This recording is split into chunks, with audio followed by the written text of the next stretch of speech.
Greetings, Word Horde. We're here with an exciting option for you. A version of our podcast without any ads. That's right. No advertising interruptions, just the content you love, ready to go in your favorite podcast apps like Spotify and Apple Podcasts. It's another way to support the show, ensuring that we keep bringing you the word stories and language explorations that you love. Try it at waywardradio.org/ad-free. And it's affordable. For just a small subscription fee, you can enjoy A Way with Words uninterrupted, except by us. Plus, it makes a great gift. Know somebody who loves language as much as you do? Give them the gift of words. Easy to sign up, easy to enjoy. It's the same A Way with Words, just streamlined for your listening pleasure. Go to waywardradio.org/ad-free. Support us, support the show, and enjoy an ad-free listening experience. waywardradio.org/ad-free. Thank you. You're listening to A Way with Words, the show about language and how we use it. I'm Grant Barrett. And I'm Martha Barnett. A few weeks ago, we had that call from Deborah in Gates, North Carolina, and she was asking about the phrase that her husband used, I don't want to have to lick the cat over. Oh, yes. Remember that? And it means you didn't want to have to do something over, Right. start again. Right. And it was puzzling, and we really puzzled over it. Mm-hmm. And I don't think we gave her a good answer. You don't? I don't. I think there's a second answer. There is a second but I don't answer. know about a better answer. I think it's a better answer. Let's hear it. Well, for me, it was this forehead smacking moment because we got a lot of emails like this one from Joy Beard, who said, my husband's an old Tennessee country boy who says he knows the phrase as lick the calf over. Oh, nice. And that's when I started Right. pounding my head because, of course, lick the calf over. You know, a little newborn calf. Mm-hmm. Mama comes out over and gives it some love, right? Yeah, well, and she's licking the membrane off, and it's a long, involved process. Zora Neale Hurston used it that way, lick the calf over. And I found lots more references to that phrase than lick the cat over. So it's C-A-L-F and not C-A-T. Mm-hmm. What's interesting about this is that both forms exist simultaneously and side by side and have abundant presence out there, right? Well, I think the calf one is much more abundant, and it makes more sense to me. It makes more sense. It certainly does. But cats do a lot of licking. So you Cats can see do. why there's a reanalysis. Why somebody might hear cat instead of calf and think, oh, yeah, cats do a licking. They're known for licking. But I was so happy that our listeners helped us out on that one. That was a Well, good one. that's a good moment when you get new facts. And our listeners, boy, you guys are field workers out there. Smart bunch. We take what you send us, we use it to make the show, we spin it back out into new content so everyone else can hear it. And we're going to do that now. If you've got something for us that everyone else should hear, give us a call, 877-929-9673. Email us at words@waywardradio.org or find a lot of other ways to reach out to us on our contact page at waywardradio.org. Hi there. You have a way with words. Hi, my name is Melanie. I'm calling from San Antonio, Texas. Hello, Melanie. Welcome to the show. What can we do for you? Awesome. I have a question about a pretty common word, but my family has always used it in a different way. It's the word pallet. I'm honestly not sure how they would spell it, but they use it to mean just a bed of blankets on the floor. They're both Southern. My mom grew up in Indiana and Arkansas. My dad grew up in Dallas and Houston. And they both grew up using it, and I used it in Florida. But when I moved to Southern California, no one had heard of it at all. I live in San Antonio now, and no one knows it. They look at me like I'm crazy. So a pallet came up in your life when and how? It was, I'd always used it throughout my life just to say, oh, we're having a sleepover, like Right. Let's make a pallet. Yes. But then I read it once in a short story in college. I Yeah. wish I had written down the author or something. It was a Southern short story because they said the slave slept on a pallet. Well, I assume it's the same. Mark Twain used it in Huck Finn, so you may have encountered it there. It's not a short story, but that is very Southern, and there are slaves in that book. My experience is the same as yours. I encountered pallet when the cousins would come over, and we would put a bunch of blankets and pillows together on the floor. We'd make a pallet. Or we'd go over to the grandma's house who didn't really have enough room for everyone. You know, there'd be the kind of family get-togethers, and I kid you not, where somehow I would be assigned to sleep under the table under the feet of the adults who are playing cards and drinking above me. So it was a kind of I believe it. a weird pallet on the floor. And it is very Southern. It's Southern, but it's also what you might call the Southern Midwest, what they call the West Midlands. So in Missouri, where I'm originally from, it's very, very well known in parts of the state. You find bits and pieces here in Illinois and Indiana and Ohio, but mostly it's the southern states and a little sprinkling here and there. The origin of the term is different than the other palettes that you might, like a painter's palette. It goes back to a French word meaning straw. So if you think of P-A-I-L-L-E, so if you think of a pile of straw on the floor as a place to make a bed. That actually makes sense. I think the short story I read even said it was like a straw pallet. Yeah, Wow. that makes a lot of sense. So we've kind of moved away from we don't have straw in the households much anymore, but No. And I bet a lot of the Southerners probably picked it up from the Bible, because there's this story in the book of John about Jesus and an invalid who is brought to him and he can't walk. And Jesus says, pick up your pallet and walk after he heals him. The guy picks it up and Well, I'm a takes heathen, off. so I don't know that. Gotcha. I have not read the Bible that much, so that's probably why I didn't know that. But how would we spell it, though, in the sense that we use it? Would it be P-A-L-L-E-T or? Yeah, exactly. P-A-L-L-E-T. Okay. Yeah, and that E-T is the kind of the suffix that means to make small or to make cute. Like you might have, we add E-T-T-E sometimes on a thing to say it's a factette. It's a tiny little cute fact instead of a big fact, right?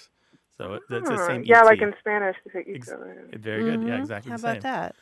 So you're not so alone, and cool. there's millions of people who use this, and they're all nodding their heads right now going, yeah, she's right. Thank you, because everyone in Texas, I'm like, you're in Texas, you should know this. So they're like, All right. Thanks for calling. Call us again sometime, Melanie. awesome. Thank you so much. You guys have a good one. Take care. Bye-bye. Bye-bye. 877-929-9673. Hello. You have a way with words. Hi, I'm Kevin. I'm calling you from Calgary, Alberta, in Canada. Hi, Kevin. Welcome to the show. Thanks. What can we do for you? Well, I have a question about laundry. Actually, I have a laundry list of questions about laundry. Specifically, I know laundry can be a noun to describe a building where clothes get laundered, but I'm interested in its use as describing clothes that are about to go to the wash, as in, when does a basket of dirty clothes become the laundry? My wife says to me, grab the basket and take the laundry downstairs. And I say to her, don't you mean take the dirty clothes downstairs? Because they're still clothes until they're being washed. Oh. That's the way I see it. She calls them laundry the minute they hit the basket. But I say, what if I get up on a cold day like yesterday where it's minus 25 in Calgary and I have to walk the dog and I grab my bunny hug out of the dirty clothes and put it on? Am I putting on laundry? No, I'm putting on clothes. At least that's the way I see it. Wait. So at some point, there's got to be a phase change, is what they call it in science, where it changes from being dirty clothes to being laundry. Oh, my gosh. And the magical device is either the laundry machine or the laundry basket, right? Right, and I can't figure out where it becomes laundry. To me, it's automatically laundry once it's being laundered. But do you call the basket the laundry basket? Or the clothes basket. No, I call it the clothes basket. Oh, you call it the clothes basket. Does she call it the laundry basket? She alternates back and forth. Oh, she does. Okay. But as soon as the clothes hit the basket, they're laundry in her mind. I would argue, Kevin, that this isn't an either-or situation, that very often the clothes are both laundry and clothes. At what point do they change from being one to the other, though? If I take clothes out of the laundry... Let's see if we can parse this and break this down. Laundry includes anything that can be laundered, right? So it could be bedclothes or tablecloths or cloth napkins or cleaning rags, right? And so those aren't clothes, but they are laundry. When they're being laundered. Well, is it when you know they need to be laundered, or while they're being laundered, or after they're finished being laundered and are now folded and put away? I guess that's the thrust of our discussion, my wife and I. I mean, it's a question of intent, right? What we really need to do is get a liminal semiotics expert on here to talk about this. Yeah, or a philosopher.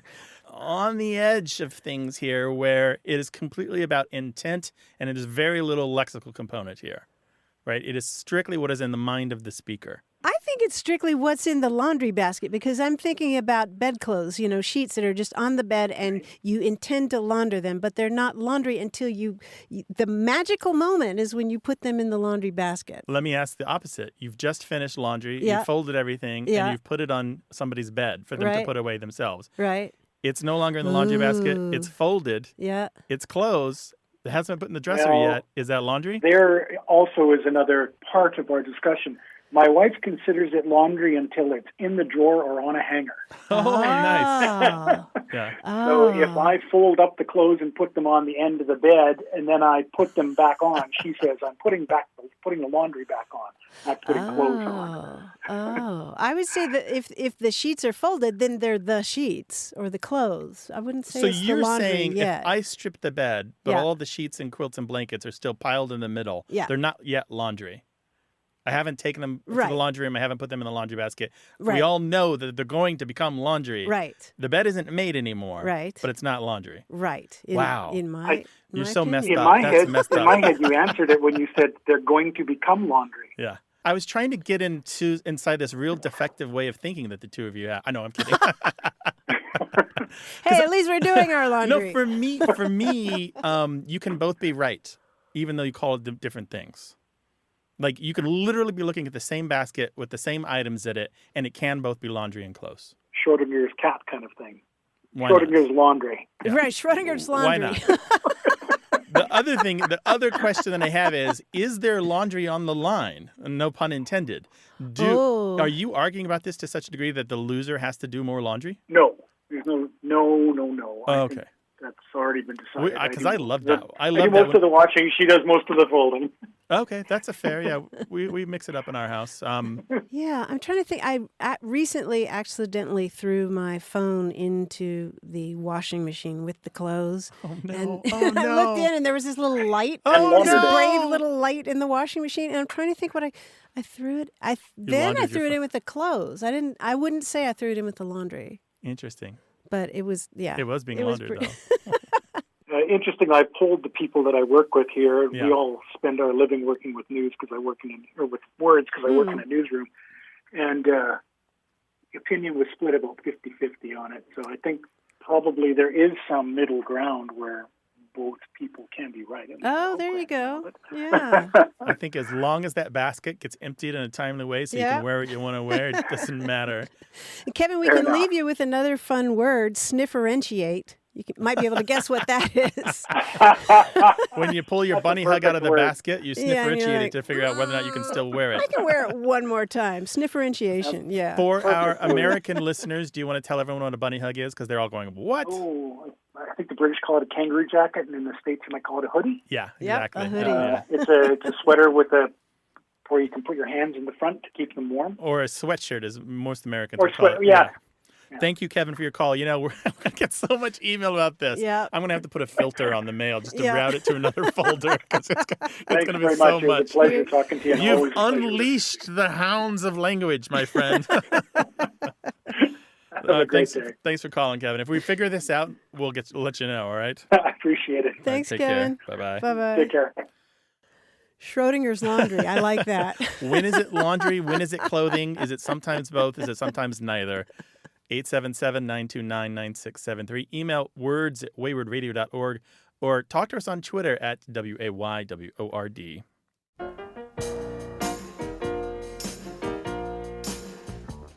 This show is about language examined through family, history, and culture. Stay with us.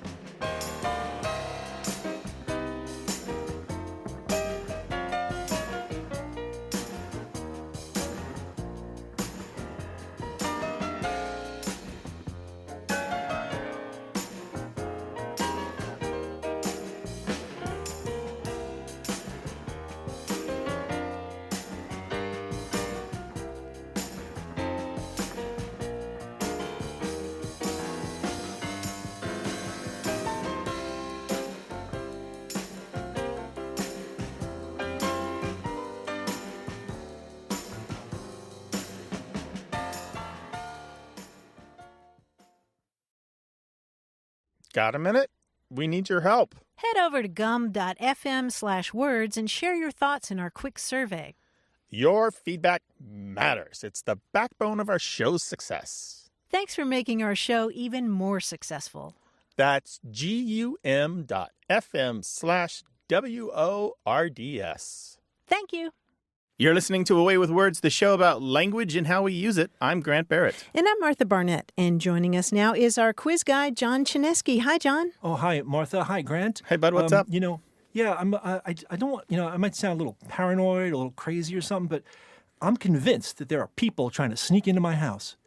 They've been gaining entry by hiding inside stuff that I've ordered online. And for example, here's a delivery at my door right now. Yeah. Now, this is a nice piece of jewelry I ordered for my wife to wear around her neck. And there's some guy named Dan in this pendant. Oh, I get it. Yeah. So Dan is independent. We're finding words and words. Names and words? People? Names and words. They can't get past me. I mean, us. We'll do this together. I'll describe great. the item I ordered. You tell me if you can determine who is sneaking into my house. Okay, don't worry, All right? John. Now, note, all of these sneaks trying to get into my house, they have 3-letter names, and they're always hiding inside, never at the beginning or the end, all right? Okay. Here's the first one. It's a quickly flashing light for my 70s-themed basement discotheque.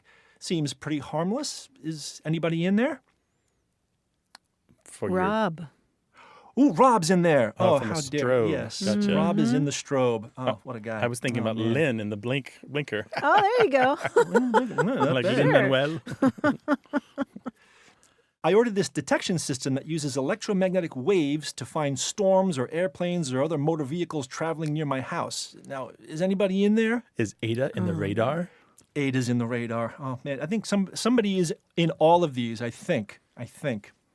Oh, good. My lawn has been looking a little, well, frankly, crappy lately, so I ordered a big bag of a substance used to provide nutrients to my grass. Now, is anybody in that bag? Is Anu in the manure? Anu in the manure. Ooh. Anu Garg, like the word a day guy, right? Yeah. That's pretty good, but there's another word on the bag that a longer word. Fertilizer. Let's see. Who is in the fertilizer? Is somebody? Liza. Is Liza in the fertilizer? No, remember? Liz. Is 3 Liz in the letters. fertilizer? Liz is in the fertilizer. Get out of there, Liz. Oh, this will be fun. I saw that movie, Crazy Rich Asians, and I decided to start playing that traditional rummy-style game that uses tiles, so I ordered one of those. Is anybody in there?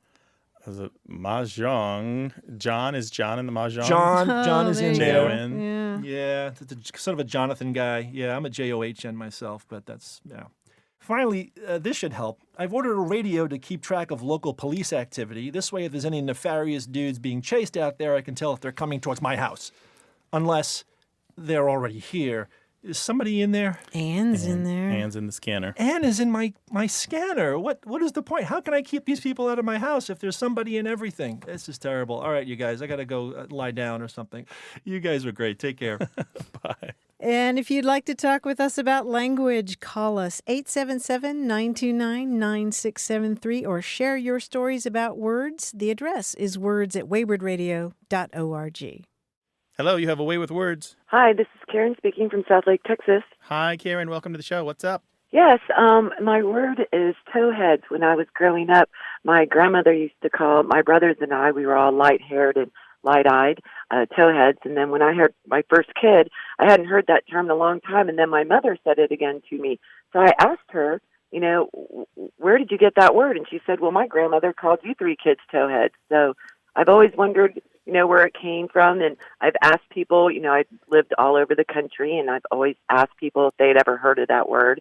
And I haven't gotten a positive response. Wait, you're saying lots of other people haven't heard this term? Not in some of the places I've lived. Right now I live in South Lake, Texas. Yeah. And no one around here's heard of it. In Florida, no one had heard of that word. So I am surprised. Color me surprised, because I thought it was more common than that. okay. Yeah. Yeah, me too. Not sure why. You're not picturing like a toe, like T-O-E, right? Like a towhead? No. Okay. No. Okay. I mean, my mom again told me it had to do with light hair. That's right. Yeah. That we all had blonde hair and blue eyes, but her family was Irish, English, and Scottish. So I was thinking it came from my grandmother somehow. Uh-huh. Yeah, it's a fairly common term. Tow is an old word, T-O-W. Tow is an old term for flax, the fibers from flax that look pretty much like that. Same color and blonde same whiteness, texture. right? Yeah, blonde. And as you said, white. Are your eyebrows kind of white? Yes. Mm-hmm. They Yeah. used to fill them in for pictures.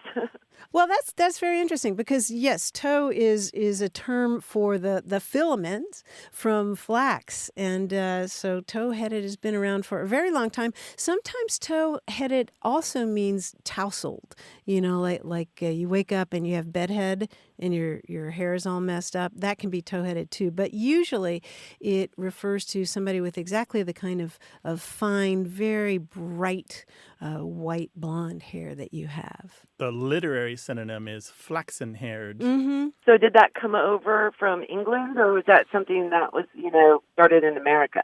Well, tow meaning flax, so that's back as old as English itself almost. Mm-hmm. Yeah, it's a very old term. And then calling people tow-headed is at least 200 years in American English and probably older than that in the UK varieties of English. Mm-hmm. Okay, and you're saying that it is commonly used, and maybe I just talked to people who haven't really used that term before. Yeah. I haven't heard it commonly used. Yeah, I think, Karen, that you'll find that you'll get a lot of, if you keep asking, you'll get more people that know it. Maybe my understanding of the frequency of it is a little misplaced because I work in language, and so it just seems common to me. And it's something I encountered all the time. Yeah. Right, and again, it's not like I ask everybody all the time. It's just it comes up in conversation. Here comes like, Karen. Oh, Here comes Karen with her question again. Right. She's got the T-shirt I on. appreciate this. Sure, we're glad to help, Karen. Thank you. Take care. All right. Bye-bye. Bye-bye. 877-929-9673 is the number to call to talk with us about language, or send an email to words@waywardradio.org. And if you just can't wait, find us on Twitter @Wayward.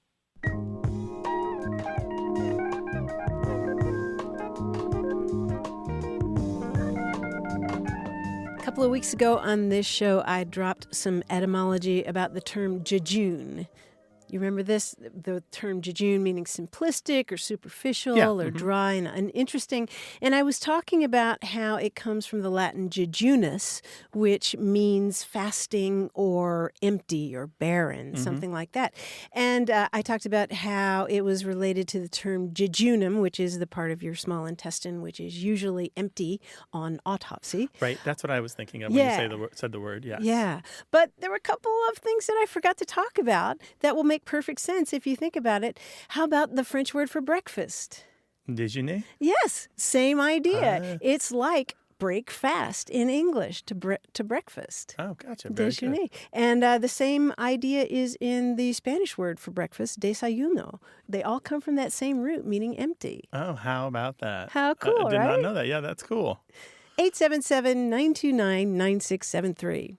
Hello, you have a way with words. Hello, this is Dave. I'm calling from Council Bluffs, Iowa. Council Bluffs, Iowa. Welcome to the show. Well, Hi, thank Dave. you. I'm glad to be here. What can we do for you? When I was a young man, say pre-10, my aunt and uncle used to take me to a bakery in Cleveland, Ohio called Huff's Bakery.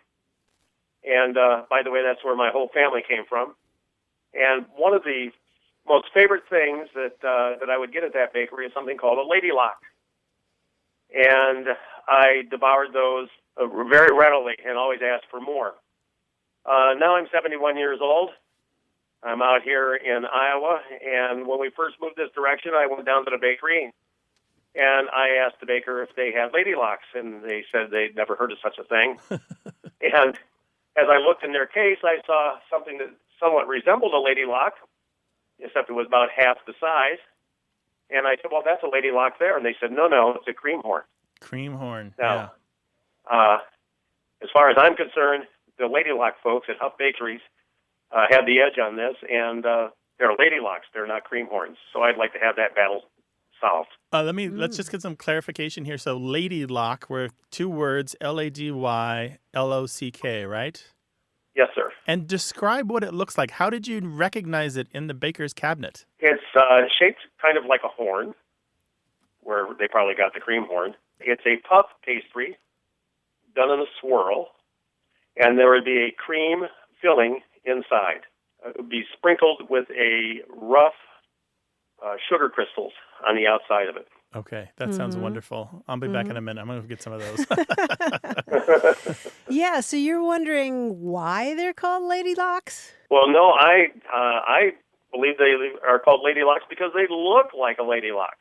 You mean like a lock of what? A lock of ladies' hair? Like a lock of ladies' hair. That's right. Kind of swirly or spoolie. Uh-huh. So your question is, what's wrong with Iowa? Yeah. Well, I have to tell you, when I was growing up, I knew these as cream horns for sure. Did you, Grant? I didn't know these at all. I didn't know them really at all. Oh, you didn't? No. Okay. But I understand there's a lot of other terms for this. There's other terms? Yeah, there are lots of other terms, and they all refer to how these things are made. Some people call them clothespin cookies. Oh. Some people call them foam rollers. Wait, clothespin cookies is something else. But okay, we'll get that back to that in a minute. For the foam rollers? Well, lots of different names for these kinds of things. But yeah, they're called lady locks because of how they're made. Because you roll out the dough, and then you cut it into strips, and then you roll the strips around something, whether it's a clothespin covered with aluminum foil or some kind of specially made roller. You roll them around, and they're called lady locks, so you like cook locks them, of hair. You cook them rolled around, and they puff up and form Yep. like this cornucopia-looking thing, right? And then you jam the filling into that opening after you remove the roller or whatever's inside. Okay. And another version of this is an Austrian specialty called Schillerlocken, which refers to the 19th century poet Schiller, Friedrich Schiller, who had locks of hair like that. There's a famous portrait of him, and it looks like he's got lady locks on the side of his head, if you can picture that. And so they call it in honor of the poet who had this wild-looking hair. Is it any of this ringing a bell for you? No, the only one that rings a bell with me is Lady Locks.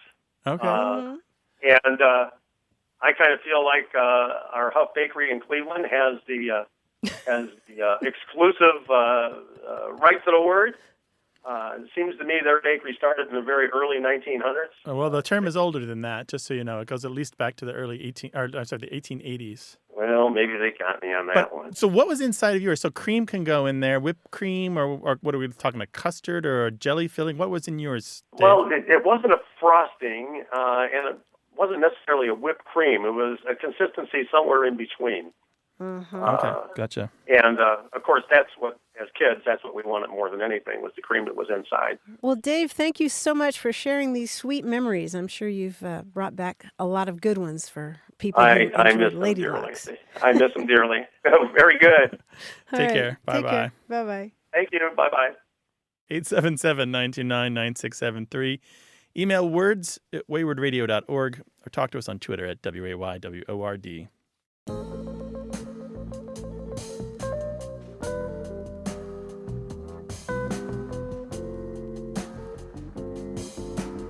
I came across a couple of references to peak and plum towns. Do you know what this means? Peak and plum towns. Is this P-E-E-K? Yes, P-E-E-K. And P-L-U-M? Right.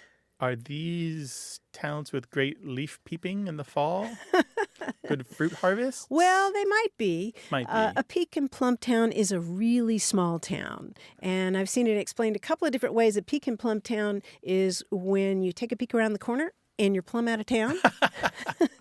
Or you're driving through the town and you just take one peek and you're plumb out of town. You're plum done. Peak and plum town. But that's a different plum. The plum out of town is with a B in the end, P-L-U-M-B, right? Yeah, I guess technically, but it's this funnier slang just to term, say. yeah. Peak and plum, little bitty town. Hit us up, 877-929-9673. Hello, you have a way with words. Hi, this is Andrea calling from San Diego, California. Hi, Andrea. Welcome to the show. Hi, how are you doing? Excellent, thank you. What is up? So I had a question for you. I was driving around in the neighborhood, and I saw a restaurant, and I noticed something that marketing people seem to do, and that's where they take a word that you know, and then they change the spelling of it to define like a new product or a new service. And this happens all the time, but I saw this restaurant called Curiosity, which is a curry place, but based off of the word curiosity. So this happens a lot in marketing, and my question was, is there a term for this activity that marketers do? Because since it's been around for so long, I thought there might be a way that's defined. Well, yeah, they're literally creating new words. It's onomastics, which is the study of language and new words. And there are companies out there, many of them, that you can hire to help you name your product or name your business. And so it's naming. It's just the naming business, yeah. Oh, wow. Onomastic. Oh, that's Onomastics, interesting. yeah, is the study of words that are names, any kind of name, not just company names, but people name or thing names. Yeah, and if you want to do some reading about this, there's a great blog by our friend Nancy Friedman called Fritinancy, Fritinancy, which the name means the chirping of crickets, actually. But she comments on... She works in the field, right? Yes, she comes up with names. She's a professional namer, and she's got some great insights about these kinds of things. I learned on her blog that a few years ago, Downy, the people who make the fabric softener, released this product called Unstoppables, but it only had one P in it. So it looks like Unstoppables, but they got challenged by that, and they responded, their PR people responded, that the name was actually designed to embody the playful and feisty spirit of the new product's unique form. The name puts a spin on the word unstoppable, similar to how Unstoppables put a new twist on your laundry. Now, whether you believe that or not, I don't. Wow. I think maybe they were just covering their tails. I don't know. Andrea, one of the reasons that they do this is they want to own a word. They want it to be theirs, and they don't have to pay to, say, buy the domain name, or they don't have to compete with others for the identities that might be associated. So they come up with new words. I worked in advertising for a long time, and there's a particular kind of copywriter who loves to do this and just mess with language because they think it's creative. And they don't realize that a lot of their customers are getting stuck on this creativity and air quotes there. And really, it's confusing and diluting their message. Well, I'm glad you were both able to clarify that, because I did not think there was a word for it. I thought there should be. Yeah. But there's no way I would have guessed onomastic. Well, that's the study of names. But naming, they just literally call it naming in the business. They might have their own custom terms for it. But it's something that businesses do all the time, for public-facing words anyway. Andrea, did you find it effective? Do you like that kind of thing, or do you find it off-putting? I like it. And, this particular use of the naming of this restaurant triggered me enough to email you guys. So, I thought you were going to say to go there. It's stayed in my mind for several weeks. So you haven't gone there to have curry yet? Not yet, but I think I should now. Yeah, go satisfy your curiosity. Let us know how it goes. Thanks, Adriana. We'll talk to you again sometime. Thank you very much. Bye-bye. Okay, all righty, bye-bye. Share your stories about the workplace, 877-929-9673, or send them to us in email. That address is words@waywardradio.org.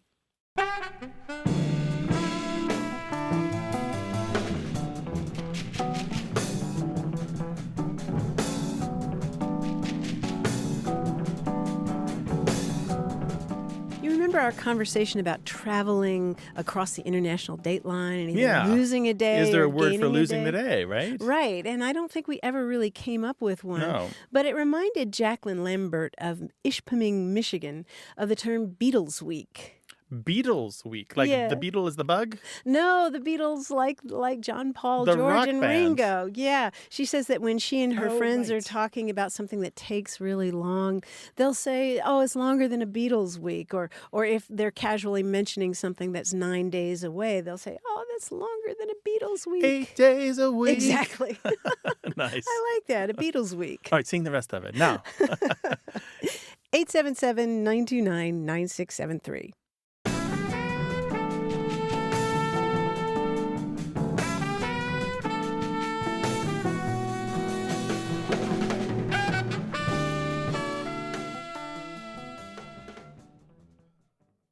Hey, we've got something special for those of you who love our show but could do without the ads. That's right. Imagine a way with words, the same engaging conversations, the same deep dives into language without advertising interruptions. We're talking about our ad-free podcast feed. It's sleek, clean, and it's just for our supporters. It's at waywardradio.org/ad-free. It's inexpensive, easy to sign up for, and works with all major podcast apps like Apple Podcasts and Spotify. It's an affordable way to support the show and get a seamless listening experience.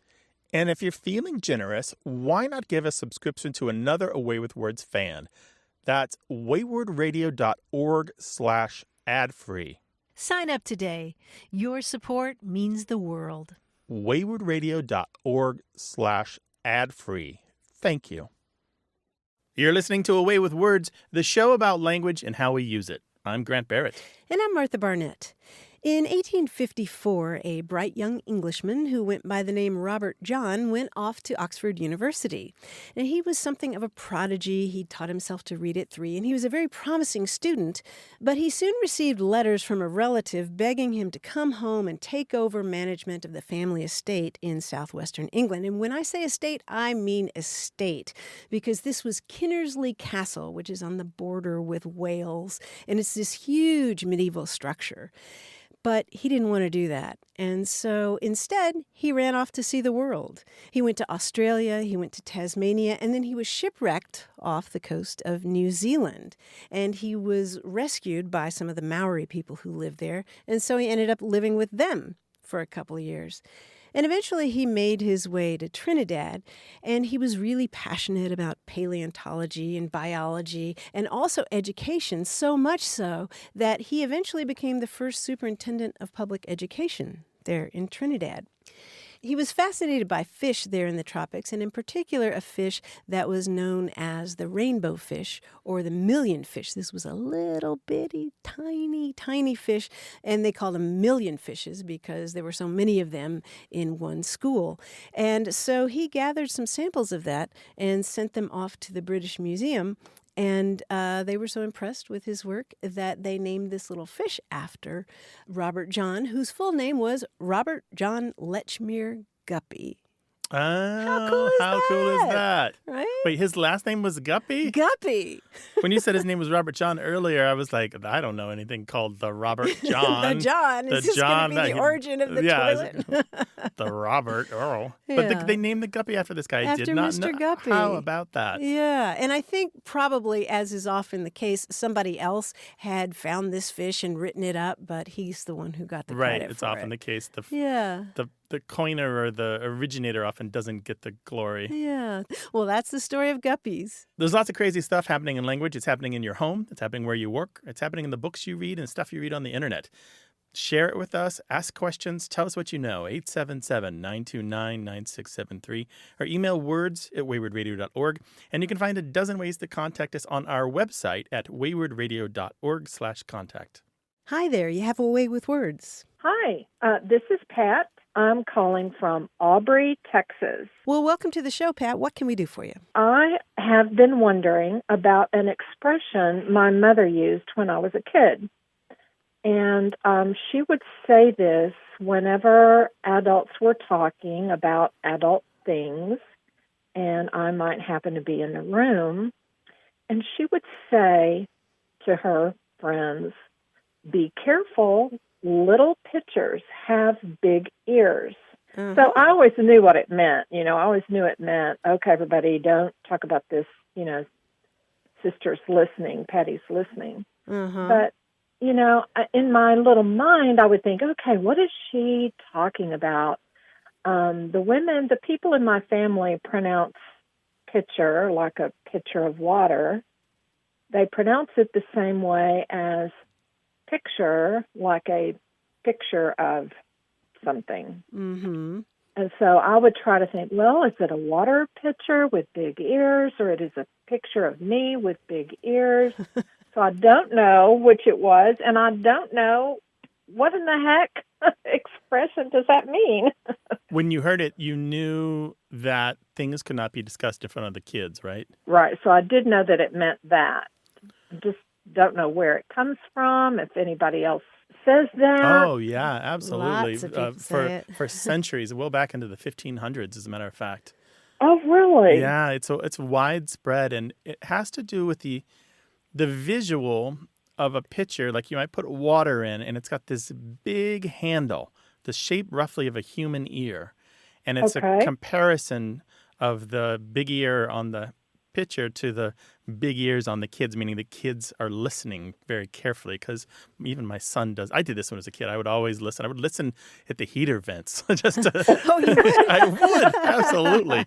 Mom, sorry if you're listening. You're picking it out. But yeah, because this is how we learn about the adult world, by listening to the adults and figuring things out from what they let slip. But anyway, so yeah, imagine a pitcher with a big handle, roughly the shape of a human ear. Now, some people, when they hear this and they know that it's meant the pouring receptacle, Right. they think of the emptiness of the pitcher, and they think of it as just waiting to be filled up with something that will later be poured out again. And that's the second part of it, the idea that the kids aren't only hearing with their big ears, but they're going to pour it back out later to somebody else's coming ear. back. Yeah. Yeah, they're gonna tell their cousins the next time they're with the family. Yeah, Exactly. so that is children hearing things is not a dead end. There is a loop there. It moves forward and goes on. That's right. That's how you learn secret stuff. It's also how you learn to spell. I remember my mother used to ask my older brothers if they wanted some CAKE, and I would say, I want some CKK, because I knew it was something good, whatever it was. And they were not going to let little Martha Ann have any? What? Pat, I got to tell you, there's another expression which we don't use much anymore, but you can find it in collections of sayings and proverbs and the like.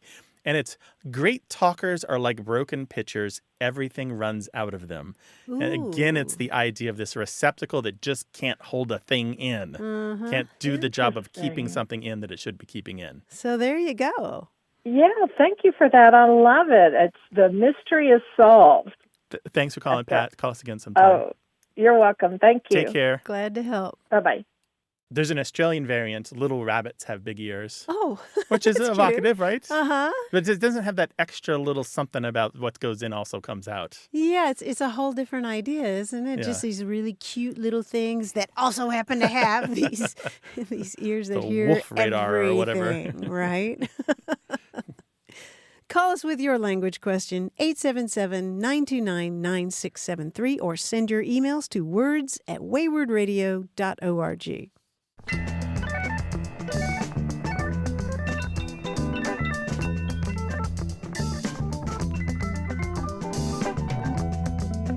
Grant, you know how much I love coffee, and I have a new way of talking about coffee. Some people use the term build to mean prepare. Have you heard this? No, I haven't. I don't hang around with people like that.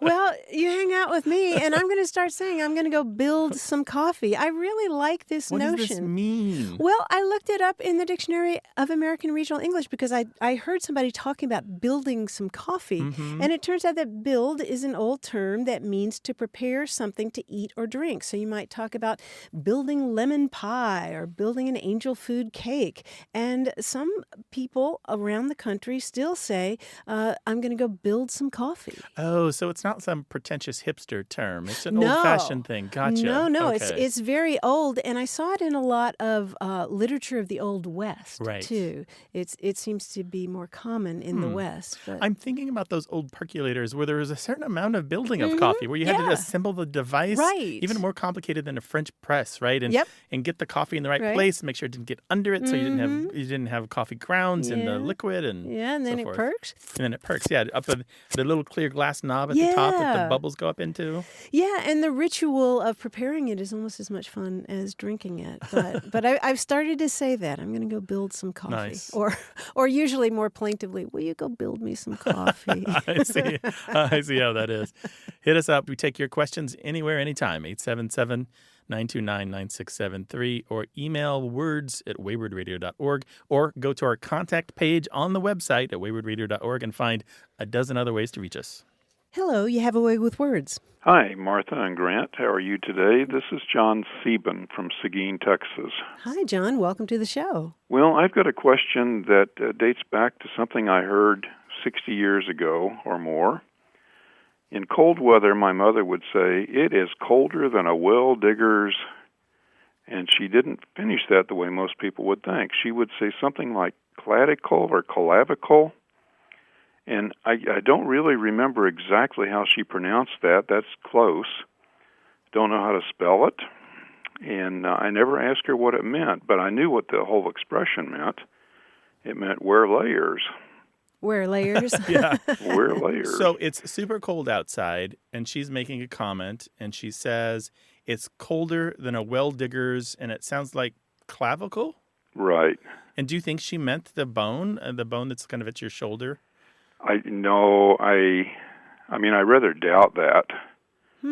So I thought this was probably something she was substituting for a well digger's rear end to be gentle about it. Mm-hmm. Well, there is, because the standard expression is colder than a well digger's rear end, only usually it's a crasser term than rear end, right? Correct. Although, if you dig around, no pun intended, you'll dig around, you'll find the reason I think she might actually have been saying clavicle. I don't know of any examples of that, but some people have said colder than a well digger's knee, or colder than a well digger's belt buckle, or colder than a well digger's elbow. So there are other kind of things on the body that have been used in this way. Mm-hmm. I just can't imagine where she would have picked that up. Well, maybe she was just had a good ear for language. Sometimes people, read it in the newspaper or something, or heard it on the radio. Yeah, or maybe she just wanted to mess with people's expectations, that they were expecting the naughty thing, and then she just throws in an anatomical term, clavicle. She would have enjoyed that. Yeah. That's a nice mix of registers, which is something that I always appreciate, when the low and the high meet in slang. Right. Sometimes people will add on the end of that colder than a well digger's behind in the Yukon or the Klondike, Wyoming, Idaho, Montana, or January. Well, this was in rural Kansas, and so I don't know if it was a regional thing. Yeah, well, if another listener knows about that, we'd love to hear about it. Maybe somebody else used that term. Yeah, maybe somebody else has heard a word that sounds like clavicle but isn't clavicle. Colder than a well digger's something. Fill in the blank. Yeah, I'm not sure we'll bum, hear about not it. rear end, not derriere. Yeah, if you know one, call us 877-929-9673 or send it to us in email, words@waywardradio.org. Well, thank you very much for considering my question. I certainly enjoy your show. Thank you, John. We really appreciate your call. Good day. All right, take Okay, care. stay Bye-bye. warm. By the way, the expression is probably older than the 1940s, but that's the earliest that I know of it. Yeah. Colder than a well digger's. Of course, there are Oh, wow. You'd so think many it'd be older expressions than about that. colder than Yeah, an X's than this Y. or that. Yeah. And a lot of them are naughty, and we can't say them on the air, Yeah. or won't say them on the air. But Yeah. I wonder if it was clavicle. And of course, I have to talk about the origin of clavicle, Okay. which comes from a Latin word that means little key. And you might think, well, why would your collarbone, that's your collarbone, Right. it doesn't really look like a key, but it looks like the kind of key that was used in ancient Greece with doors. It's more elongated and subtle like that, like the clavicle in your shoulder. Little key is the clavicle. Yeah, there's a beautiful passage in the Odyssey where somebody closes a door and locks it with a clavicle. Oh, interesting. 877-929-9673.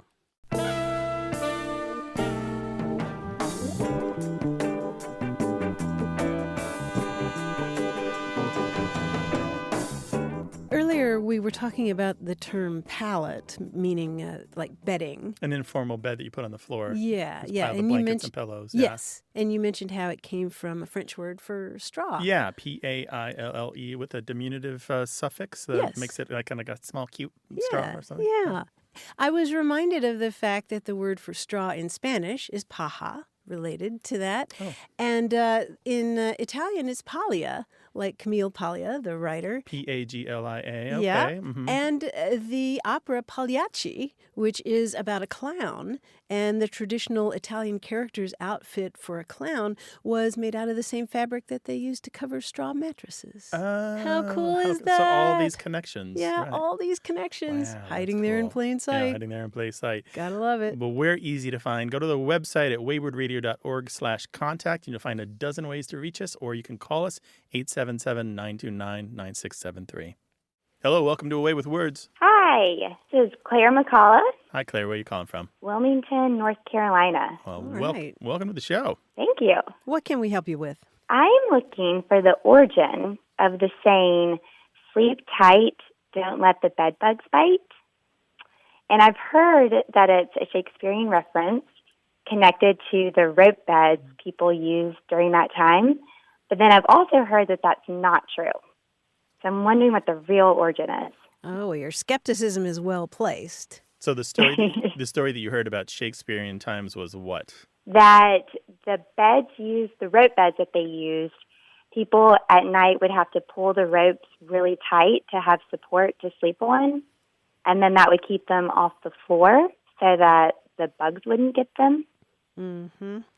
And so you're thinking that sounds a little too neat, a little too good to be true, right? It does. Yeah. Well, you're right about that. For a long time, sleep tight has just meant sleep soundly, sleep really, really well.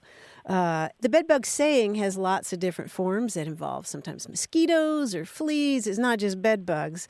I grew up with the phrase "Good night, sleep tight, wake up in the morning bright, do what's right with all your might, and don't let the bedbugs bite." No, the whole thing. Yeah. The whole enchilada. Wow. Yeah.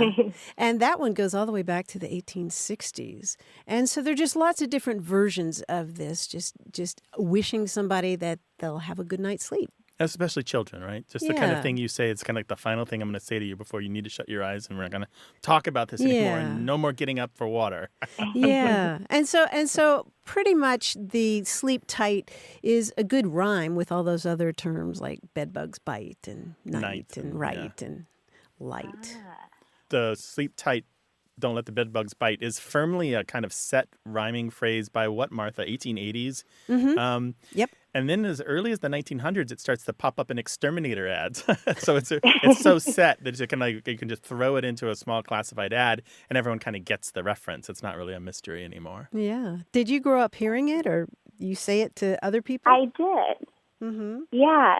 I grew up hearing it, and then I'm a third grade teacher, and I told my students this morning that I was going to talk to you. Oh. So they were curious as well because they have also heard the saying. And they've heard the version that you told us, which is what again? Sleep tight, don't let the bed bugs bite. That's all. Right. Yeah. Just a sweet little rhyme. It doesn't have to do with bedding. I mean, people did sleep on beds that the ropes were strapped around the frame, and they held the mattresses in place. Yes, and possibly the ropes sometimes became slack. Yes, but the phrase does not come from tightening those ropes. The bed bugs, by the way, don't need the ropes. They climb up the post on each corner of the bed in order to get in the bedding. That's true. Yeah. Okay. All right. Thank you very much for your call, Claire. We really appreciate it. Yeah, and thanks for your work with the third graders. Yeah, we like teachers. You're our people. Well, thank you. Take care. Okay, thanks for calling. Bye-bye. Bye. Is there a saying you're curious about? You can always call us and talk with us about it, 877-929-9673, or send those emails to words@waywardradio.org.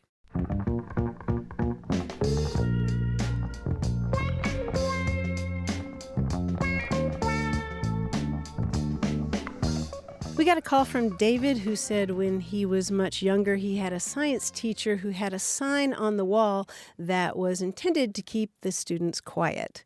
And the sign simply said laboratory, but by that he put more of the first 5, less of the last 7. So more of the first 5 letters, which are labor, and the less of the last 7, which is oratory. Laboratory. Very clever. 877-929-9673 or email words@waywardradio.org. Thanks to senior producer Stephanie Levine, director Colin Tedeschi, editor Tim Felton, and production assistant Tamar Wittenberg. You can send us a message, subscribe to the podcast, get the newsletter, or catch up on hundreds of past episodes at waywardradio.org. Our toll-free line is always open in the U.S. and Canada, 877-929-9673. Or send us your thoughts to words@waywardradio.org. A Way with Words is an independent production of Wayward Inc., a nonprofit supported by listeners and organizations who are changing the way the world talks about language. We're coming to you from the Recording Arts Center at Studio West in San Diego, California. Thanks for listening. I'm Grant Barrett. And I'm Martha Barnett. Until next time, goodbye. Bye.